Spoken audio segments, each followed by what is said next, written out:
So ayan mga kabi, nakapalit na taog pagkaon sa atong arwana. So salamat sa ako ang manghud no.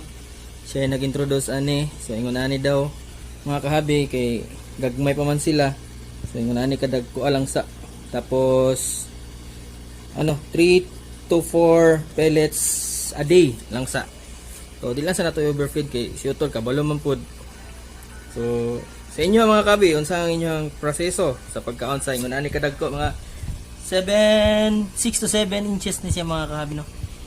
Then kini napalit na ako kang Sir Alex Aurelia. Salamat sir, salamat kayo. Then mo sila mga kahabi giaway pa niya tong silver na walang ikog. Pero mo kira siguro na sila. So at ayun mga kahabi, at ang ilan ninyo ni hangtod sa sunod, dalay go ng Dios.